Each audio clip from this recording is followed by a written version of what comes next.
The other thing I really liked about using a deaf character, because of his deafness, he was able to figure out something they didn't previously know by experiencing what happened, right? Like if it was just Pritcher and Gale experiencing that, they would have thought the music is hypnotizing, just like Pritcher thought at the club.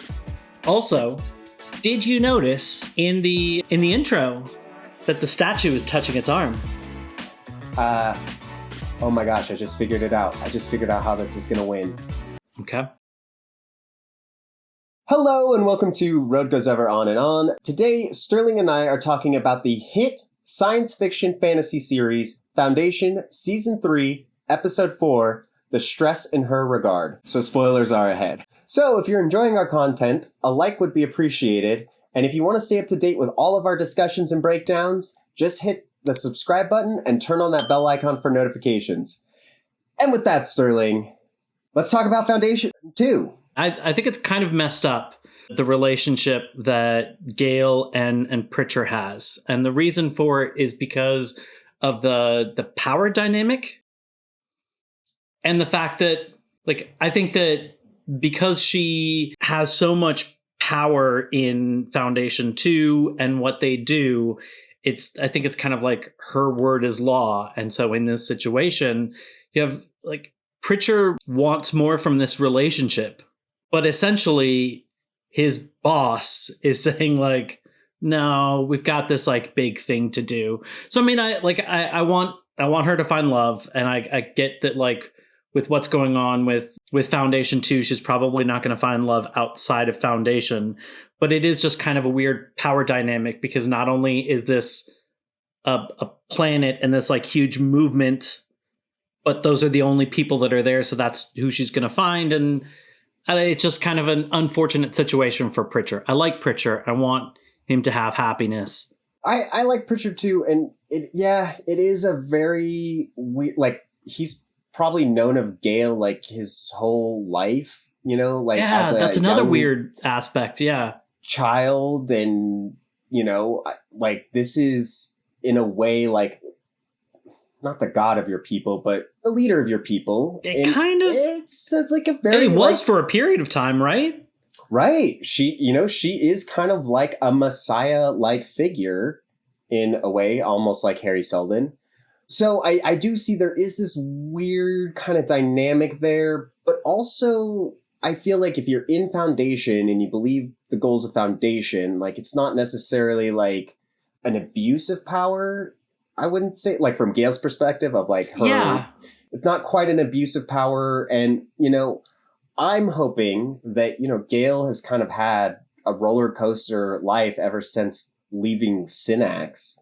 And so I feel like Pritcher could be potentially the, like, happy ending, the, like, goodness that, like, brings her back down, like, that, like, gets her to not have to worry so much about the ending of humanity, but worrying about, like, her immediate personal connections. Like, first season, she loses Raish. Second season, and Harry. And then second season, she loses Salvor. Like, she has lost so many close connections in her life that, like, maybe this is, you know, her chance that she can be brought down. You know, we don't have to, once the meal's taken care of, we don't have to worry about this anymore. And you can live a quiet life with me, and we can just exist. Yeah, and I definitely don't think that she's, like, taking advantage of the situation. Like, I wasn't trying to say that. Like, I get that the people of Foundation are probably the only people that she really gets contact with. So I get that, like, it's a limited pool.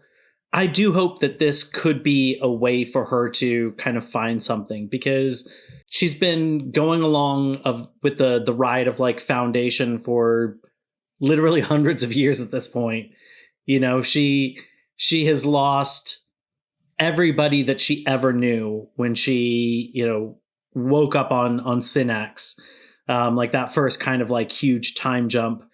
And it would be nice for her story to wrap, and hopefully happily, you know. And so I would like her to kind of find happiness with Pritcher.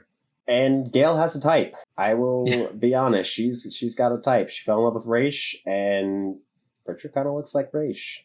But it is nice that where I don't think Raish was deep into the mathematics of psychohistory, like he was close to Harry, but he was more of like felt like more of like Harry's muscle and not necessarily like his, consulting with the plan. And it is cool to see that Pritcher, at least, since he is a mentalic and they are all mentalics are mathematicians on Ignis. So seeing somebody that can like be toe to toe with Gale in terms of intelligence, not saying Raish was dumb, but yeah, somebody that matches her level, I think could be a better partner for her. Yeah. I like on this planet, and actually like in this show, I think that there's been great representation, but I really like the I don't know the position of the person who's like in the person who's mute. Right. I know who you're talking about. They did give him a title. They had a title, but I don't remember it. I can't remember. I don't think it's Warden.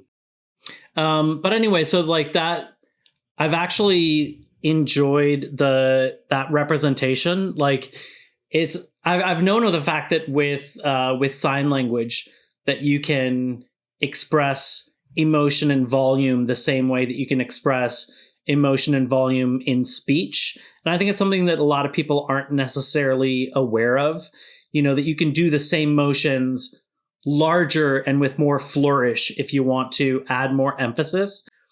And I feel like there was a certain beauty with the way that he signed, where like sometimes it could be kind of like tight and small and just kind of communicating the actual words. And sometimes it would be very flourished.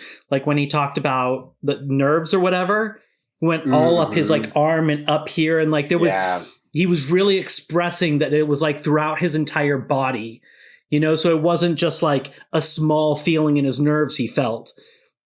And it was kind of cool how he could show that, with this. And I feel like at times his sign language could be very expressive. And I thought that was kind of beautiful. And I felt like, in something that is kind of actiony at times like this show, that the silence that comes about with sign language could have in somebody else's hands been kind of like dull moments. I feel like they still had a real kind of like emotional connection. And I enjoyed that. Yeah, no, and I actually think it made his character really cool. We saw him sign before, not too much, but it felt like he was more part of the conversation about the mule and was like, look, I saw this. I saw, like explaining the experience that they all had. And it was cool watching when Gale would talk to Pritcher, they were still signing so that, and I forget the guy's name, but they were signing, not even talking. Usually when you see people sign that are hearing in media, they'll say what they're signing to try to like, help the hearing people understand what's going on. But in this situation, they were all talking in sign language and it was just being translated and nobody was talking. And I thought that was a great representation. I thought it was great to show that like they're speaking, like they're also mentalics, right? Like, couldn't they just communicate the thoughts to him as well? But the fact that they're actually, Gale took time to learn his language. They didn't, when they were talking to each other, they didn't stop signing. They kept him included. And I thought great representation. And it's very cool. Yeah.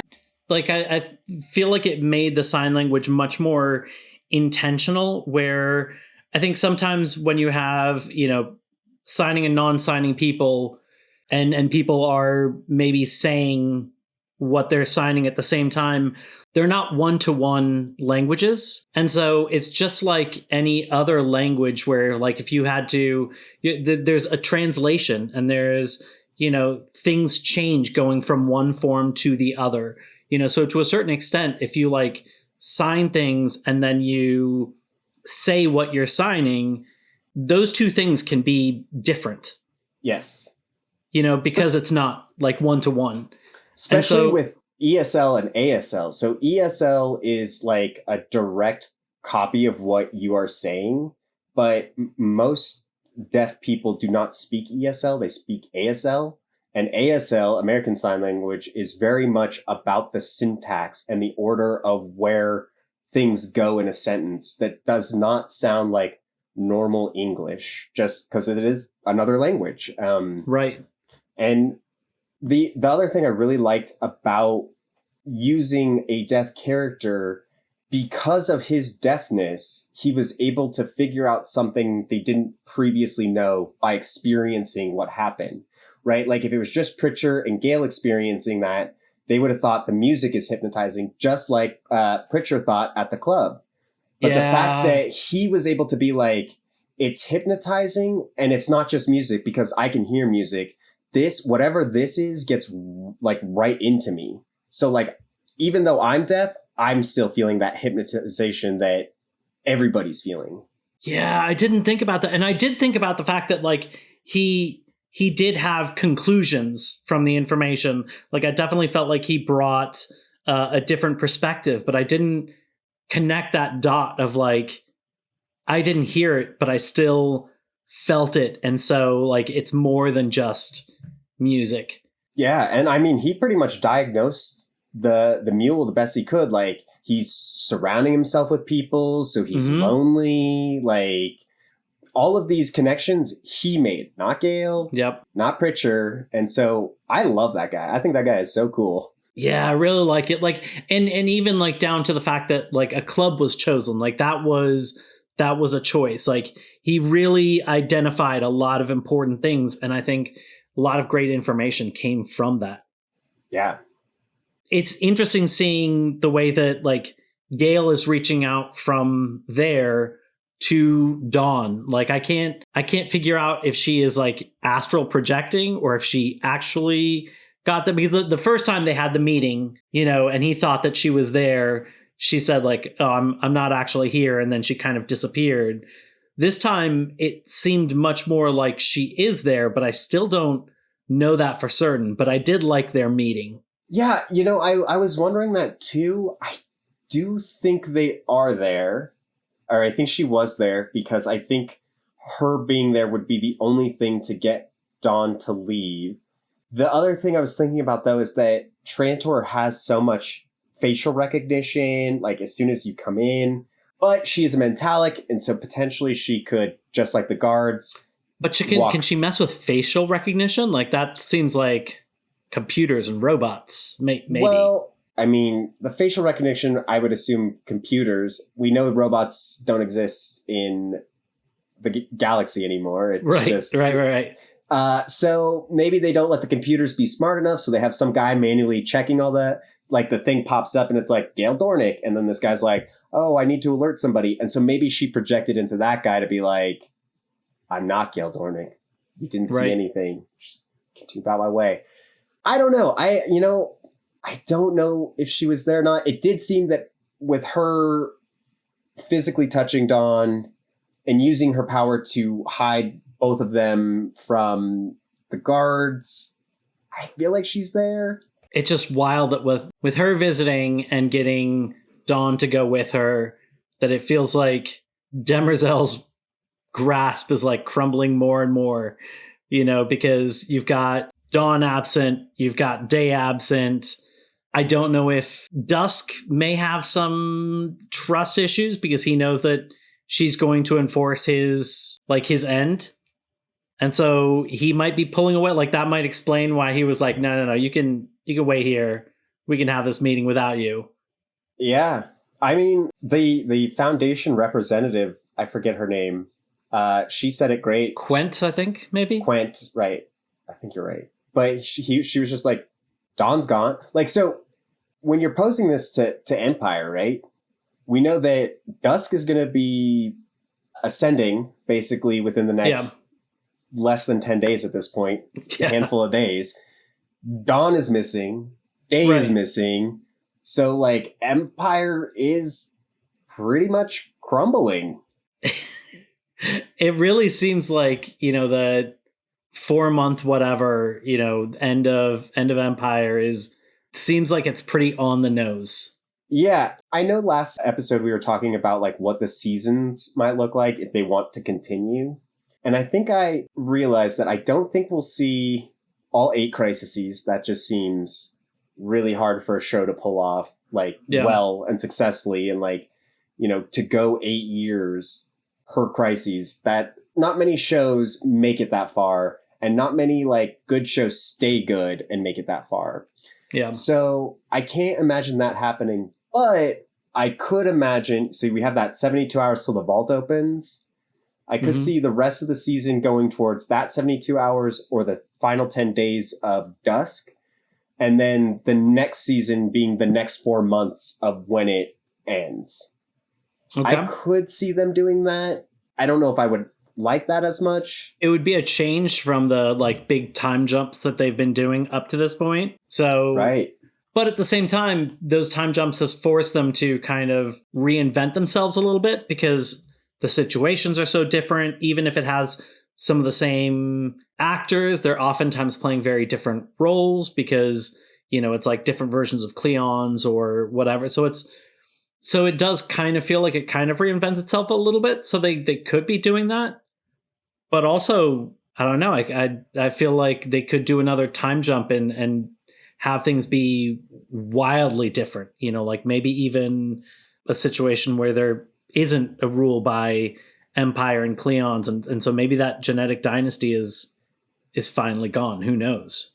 Yeah, though it would be hard to do another time jump if the Cleons and Gale don't do the time jump as well. Because even though we've had these reinventions every season of like almost new characters, like making Gale go to sleep for like another 100 years doesn't really seem feasible. And I don't know if you can continue the show if Harry Seldon's gone, Gale's gone, and then the Cleons are gone. Harry could stick around.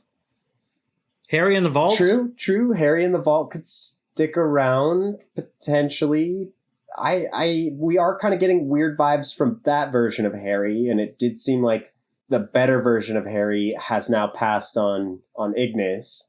Potentially, I don't know. They haven't. I was about to say we really don't know what's going on there because he got ushered into some strange world with a potentially very interesting story into like those people and how they have the ability to give somebody a body and transport people without jump ships and spacers. Right. And so I feel like there's definitely still more story to tell. Yeah, and I think for the season, definitely more story to tell, but like another season of just because the other problem is the Harry that we would know in another season would be confined to the vault. And throughout the seasons, we haven't spent a lot of time in the vault. Like the vault barely opened up the first season. We were there a few times last season. So far, we've seen it once this season. Like it does feel like it would be hard to continue a whole plot line based on that Harry Seldon. And with all these successful time jumps, we did have all these recurring characters, even though they're slightly different, like the Cleons, but there's still these recurring characters that we see, that we follow, that we kind of know. Like you would have to introduce like a whole brand new cast right now, which Beta and Torin Mallow, they could be part of it. Pritcher could be part of it. One guy that Ebling, he could be part of it. So there is potential. I think I'm still hoping they end it this season. Yeah, I could definitely see that. I know we've said this a bunch of times before. Really like this representation of Day. I do think that we saw a little bit kind of darker side of him, as like it's interesting that I think he's aware that he gives off this presence of like being somebody that you can easily, con. Manipulate. Yeah. Yeah. But he's been aware of it the whole time so that in the end he can still pull his own power moves. Something I thought when he showed up at the Claviger's house, the Claviger could hear him before he could see Day. And I thought that what he heard would have been absolutely horrible to hear because he heard Day talking to his kid and Day says, "Don't be afraid. You won't get hurt. I promise." Which you would assume like he's holding a gun to your kid's head, and basically saying like, look, as long as your dad does what he's told, you won't get hurt. But instead, he comes around the corner and it's just the ferret, you know, and he's letting the kid know, like, the ferret's not going to hurt you. Like, you're all good. But that must have, like, not knowing that Day was in his house, that must have been just horrifying to hear those words. Yeah. I mean, maybe a little not the words, but expected that Day, especially this version of Day, he's been trying to get out of here. Which makes me kind of wonder, like, if Day had already kind of knew that he really couldn't trust this guy, and he had, like, set up this whole plan, like, and I think that gives more context to the whole cheating thing, where he actually cheated, and he was like, I'm gonna win, but I'm sure if we went back to that episode, you would see him tapping the back of the cards. Right. And so he knew that he wasn't reliable, so why would he tell him about his plan to escape with Song? He knew he could get enough from him to like still he could be... reverse manipulate him, get it enough. Okay, yeah. Yes, yeah. That's fair. But man, that was such a twist. And man, like I said, yeah, you hit the nail on the head with this is the best version of Day. And like Lee Pace is knocking it out of the park. Like when in that moment when he was just like explaining everything or like getting him to go with it. And then he was just like, I couldn't trust you. Like he felt like such a cool character. Like no version of Day have we seen that have been like, holy cow, you are a badass. And this one doesn't feel like he is reactive. Like, you know, Demerzel made the comment about they react to the biggest emotion, not the like best argument. And this one feels like he's not just jumping on things. You know, like he knows that this guy is potentially going to backstab him. And instead of like instantly doing like retribution, he's like, that's okay. I think I can still like reverse engineer a positive situation with this. I don't know. He seems a little bit more in control and a little bit less reactive. I mean, I think we saw that I think there were multiple great Day scenes when Day talked to Demerzel, when he's trying to steal the tool from her, and when Day talked to Cleon the First. Both of these scenes just showed this like I feel like this Day in the beginning felt very lazy, you know, derelict of responsibilities and just like wanting to get high and party and like not care about anything. And this just felt like such a cunning Day of like getting information, stealing from Demerzel, like confronting Demerzel, confronting the first Cleon to be like, you're garbage and it's been garbage this whole time and you're nothing. And what happened? Why did this happen this way? You know, it's just wild scenes, great acting by Lee Pace. I'll always say that. He's a great actor. Yeah, I don't know. It feels like he's leaned into his negative emotions. Like instead of the other days, I feel like they would be very reactive to their anger. And then they'd explode from their anger. They'd make a very compulsive choice based off their anger, and then they'd move on. And this one, it feels like potentially that's just kind of like always bubbling there, because like sometimes when he talks to people, I can just feel a little bit of contempt, like the way he was talking to Demerzel, or like sadness. Maybe it's not like just anger. It feels like his emotions are a little bit more complex, and like he's not just jumping on them, and that it's like always kind of there under the surface. Honestly, I love this version of Day. And like, I feel like the first two seasons, you just hate Day so much. And he like does such a good job of making you hate him. But in this one, I'm rooting for him. I'm like, get back down to mycology, get a whole revolution coming up on Trantor, and let's go take down the Empire. And I'm like, this day's going to be the day it does it. Even interesting that he says that like nobody can escape Empire, even Empire, but let's see how far I can get. Yeah. You know, whereas I feel like most other days when they choose to do something, like even if they're being told that they shouldn't or can't or whatever. They go in gung-ho, believing that they can because of who they are. And this one seems a little bit more aware of like, this probably isn't going to work out. Like nobody can escape, including me. Right. I would say, however, with other days, I feel like because of Lee Pace, he's likably unlikable. Like I actually have enjoyed his portrayal, even if I feel like he is a terrible person. Oh, right. 100%. He's like one of the best characters. Lee Pace does a great job. There's something so compelling about him in those roles that it's like, man, you're bad and you're doing bad things, but also I really like you and would like to spend some time with you. You're so charming for some reason. I really like you. Yeah. No, he's a phenomenal actor, and he's doing such a great job. And I think that it just shows how great of a range he has, because every day has felt very different. And even him being Cleon as Day, like the first Cleon, felt like a different person, even from the other two iterations of him. So right, phenomenal acting job. I'm loving it, loving him. We did hear a big bombshell this episode that I was not expecting. Oh, Dem?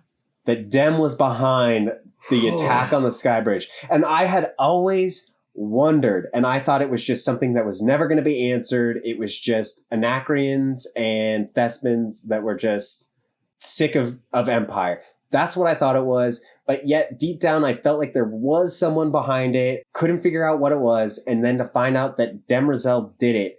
And like, what does that mean for her? Like the person from Luminism brings up of like, you did something that you thought would be better in the long run, or not in the short term, but in the long run.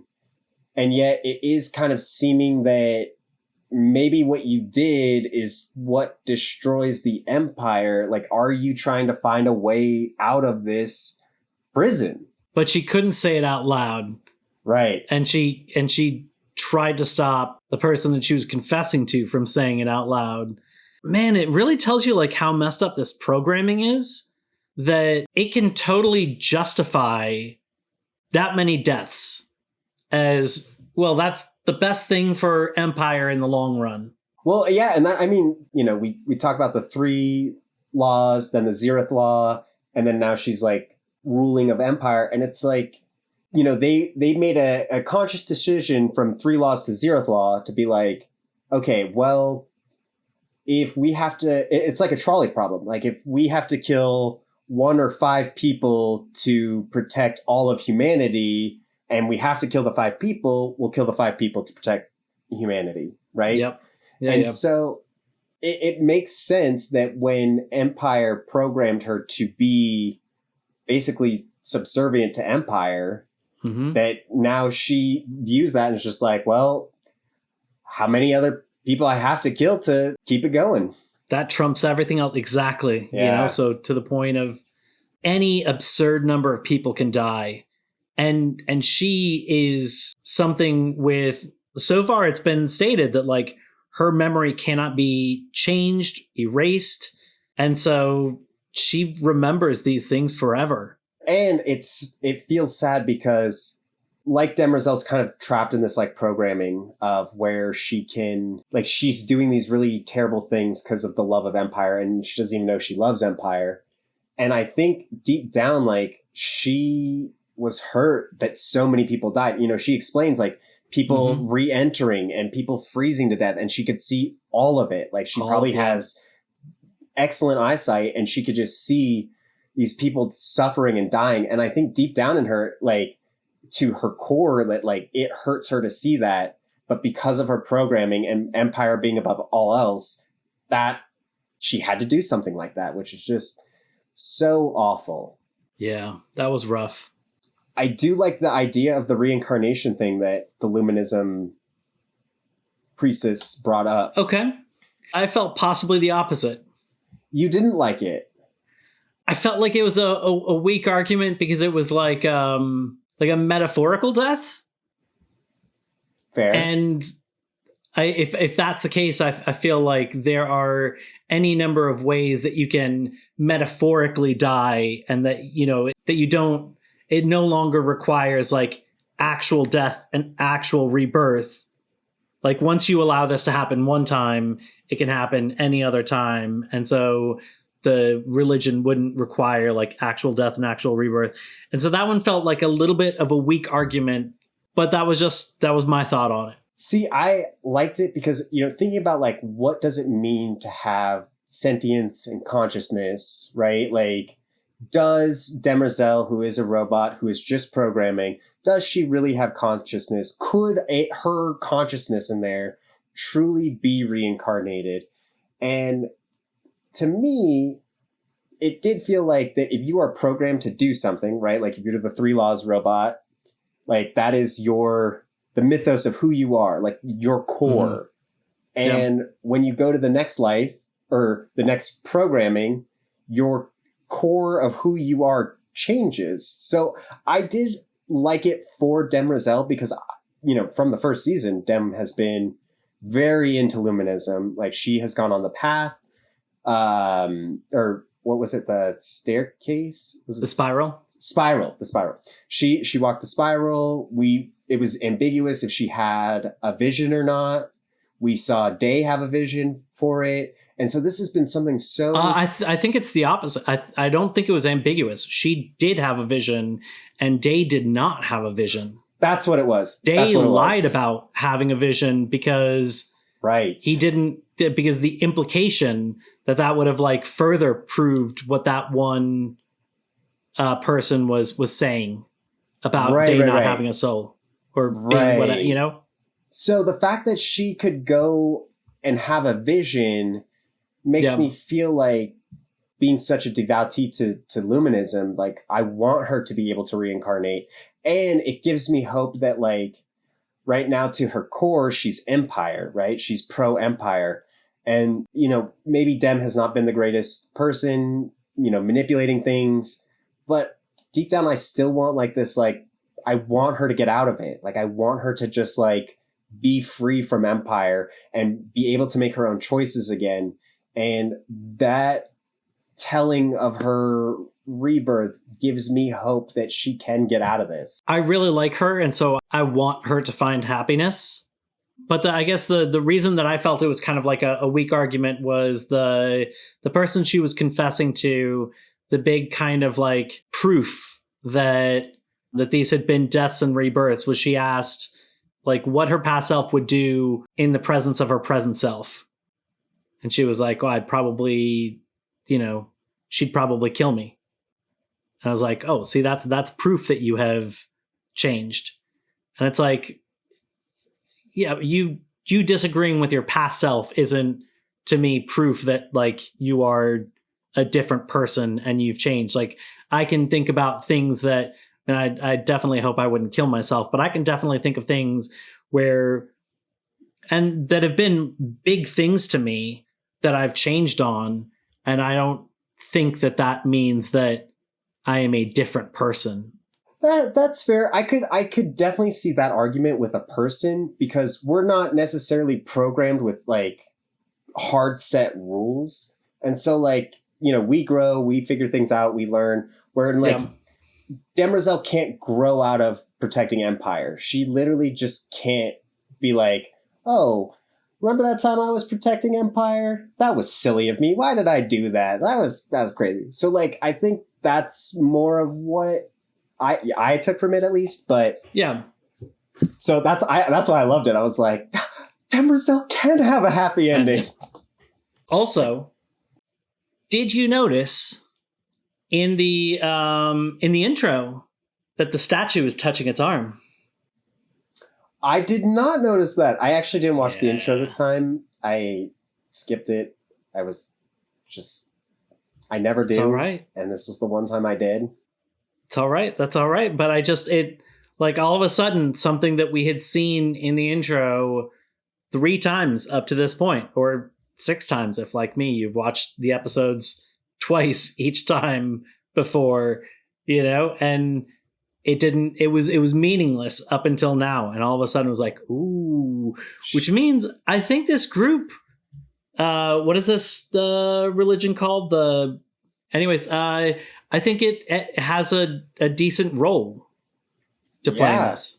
Oh yeah. I think we're going to see, my whole prediction is that, Day's going to go down to where mycology is to try to like rescue Song. That's part of it. But I could also see him starting a revolt by being like, I have proof, because he took one of her tools. I have proof robots exist. Your faith is not wrong. And that might galvanize all of mycology and everybody down there to be like, okay, we're going to rebel. Because the first Cleon went and tried to wipe them all out. But they have tried to wipe as many out as he hoped to wipe them all. Like, that's the interesting thing, is that they're embedded in the food production. So unlike the Thespins and Anacreans, where you can be an angry Day and say, whatever, I'll just blow up the whole planet because I don't know where the traitors are. So I'll just kill the whole planet, solve the problem. Like, you can't erase that whole part of Trantor. Well, and even Cleon the First said, like, I went down there and killed like 20,000 of them. 20,000, yeah. Something like that. And he was like, I thought I got them all, but I didn't. So like, he intentionally tried to wipe out that whole ideology. Yep. So I think they've got a big part to play. And who knows, like, maybe they finally have the tools to help her escape her programming. Well, hopefully they have the tools to help her escape her programming. Or, if this is just the, predicted death of Empire, we've seen Empire is at its weakest it's ever been. Like, it is not doing well in the whole galaxy. The Council's doing better. Foundation is right on their heels. And now, like, imagine having to deal with all of what's going on out there and having a rebellion on your planet. That's a recipe for no more Empire, in my opinion. Also, if her programming can change, she might actually be a better steward for this galaxy than she is right now. Because, like, right now, all she cares about is Empire. And if Empire's time needs to be done, and that's the best thing for the galaxy, then she's terrible for it right now. Yeah. If her view could be much bigger and she could think about things without being clouded by these kind of principles that are clouding her, she could be super powerful. That is also the scary part, right? Like, if she does break out of this idea of wanting to keep Empire at the center of the galaxy, basically, like, if she breaks out of that, like, those rules, could she build more robots? Could she build a new army? She was a general. Could she? And it doesn't really seem like the robots were actively trying to kill people. It does seem like they were having a disagreement between each other about what to do with people. Yes. But I could see her being like, I don't ever want to be trapped in a prison caring for Empire again. Maybe the best thing for humanity is to end humanity and have the robots take over again. So I think she could be a scary threat outside of... I think that could go either way. Yeah, she could be a scary threat, or she could be humanity's best ally if she no longer has to follow this one rule about, like, Empire is the most important thing. Right. Because right now, I think helping out Foundation 2 instead of worrying about Empire would be the better thing. Yeah. I think Demerzel could be a very strong... oh my gosh, I just figured it out. I just figured out how this is going to win. Okay. Demerzel has to beat the mule. Okay. Because the mule can control people. Yes. He could not control Demerzel because she is not people. Demerzel is needed to kill the mule. And I will stand by that. Okay. I just thought about that. Wow. I mean, I think Demerzel would probably be the strongest thing to put against the mule, but because Demerzel is supposed to protect Empire, and because putting yourself on the front lines of a very dangerous war isn't necessarily a good way to protect somebody, I don't know if she'll get that opportunity. But I do think that would be the best solution, is just send in Demerzel. Unless we see her break that in the next couple Right. episodes, and then she can go out. Or the argument is we see, like, maybe Gale talks to somebody and says, why you're seeing an ending in the Prime Radiant is because Empire is going to fall and everybody's going to fall. And it's all because of this guy that does it. So then Dem could be like, I'll go end the mule. Figured it out. But sorry, this is just like a weird concept now to think about. Like, we've been watching these I think this gives opportunities for like another season, because I do think there'd be interesting things if there's like, if Demerzel is no longer chained. Like, I think that could be an interesting period of time. That could be cool. Okay. All right. I'm back in. Hopefully there is more season. We'll see. It is cool to think about like how Gale is building up this whole Mentalics, where it's just people that can enter other people's minds and control what they see, hear their thoughts, make them do what they want to do. But then there's Demerzel, who is basically Empire and is not able to be controlled by Mentalic. Or the Mentalics get so good, they can rewrite her programming. I don't know. Now I'm just theorizing crazy stuff. Just pulling it out. Just bringing it. Also, the interesting thing about like Demerzel's position right now is I don't think that anybody realizes that she is really Empire, which I think kind of makes her a little bit safe and helps protect Empire to a certain extent. Mm-hmm. Because like I think the targets will always be Day, Dawn, Dusk. Right. As like what Empire is. So like it gets her a little bit removed from the danger, but she's still able to operate all the little puppets from the back. So she's in a very interesting position. She really is. But with that, I think our journey has come to an end. Thank you folks so much for joining along. Come back next week as we do Foundation Season 3, Episode 5. We look forward to having you. Until then, I'm Mark. This is Sterling. Thanks.